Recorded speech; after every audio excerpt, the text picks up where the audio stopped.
យីចុះអាស្ដាច់នេះក៏វាសួយសបើមហ៎បងប្អូនថ្ងៃនេះវាឡើងទៅស្រុកចិនអាទឹកចំនួនលិចស្រុកវាមកជុំឯងុំវាធ្វើឲ្យឆេះប្រាសាទចិនអាយុជាង1500ឆ្នាំទៀតខណៈស្ដាច់ខ្មែរបងប្អូនស្ដាច់ខ្មែរឡើងទៅស្រុកចិនរាប់ភ្លេចមិនដែលមានបញ្ហាគេមានតែតិចតែជុំស្ដាច់ស្រុកសៀមបងប្អូនចំនួនឪវាអត់ដែលឡើងទៅចំនួនកូនឡើងទៅម្ដងឆេះប្រាសាទគេអានេះជប់សួយតែម្ដងបាទ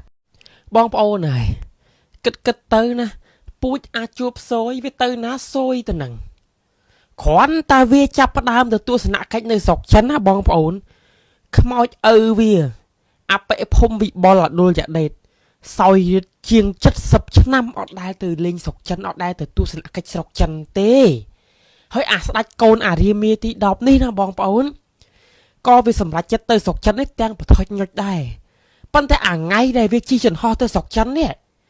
ស្រុកវាបាក់ទំនប់ទឹកនៅចៅពយ៉ាលិចលងហើយហេតាំងពីបាងកកដល់បដាខេត្តគ្រាន់តែវាជិះចន្ទោះមិនទាន់ដល់ស្រុកចិនចោះស្រួលបួលផងប្រាសាទដែលមានអាយុកាលជាង1500ឆ្នាំរបស់ចិនត្រូវបានឆេះទៀតអូអានេះចង់រៃណាស់ប៉ុន្តែខ្ញុំរកឃើញមូលហេតុចង់រៃសារស្អីគឺចង់រៃដោយសារវាពន្លាសក់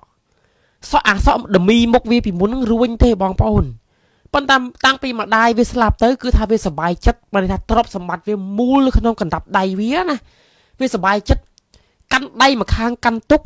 ដៃម្ខាងលាបថ្នាំពន្លាសក់ណែអញ្ចឹងបានវាចង្រៃស្រុកវាបងប្អូនហើយអាចចង្រៃដើមចងធំបំផុតនោះគឺការឈ្លានពានខ្មែរដែលខ្ញុំបាននិយាយក្នុងវីដេអូពីម្សិលមិញហើយថាសៀមវាខុសពីយួន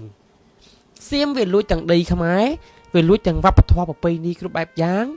សូម្បីតែដូនតាខ្មែរក៏វាលួចយកធ្វើជាដូនតារបស់វាដែរ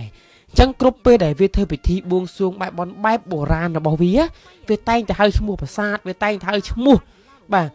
អតីតព្រះមហាក្សត្រខ្មែរមានព្រះបាទសូរ្យវរ្ម័នទី2សូរ្យវរ្ម័នទីព្រះបាទជ័យវរ្ម័នទី7អីចឹងទៅណាសិតតែដូនតាយើងហើយសួរថាតើដូនតាយើងសាបតោជាមួយវាដែរអត់នៅពេលណាដែលវាដែលជល់មុខអំពីនជាតិសាសន៍របស់យើងវាខុសពីយួន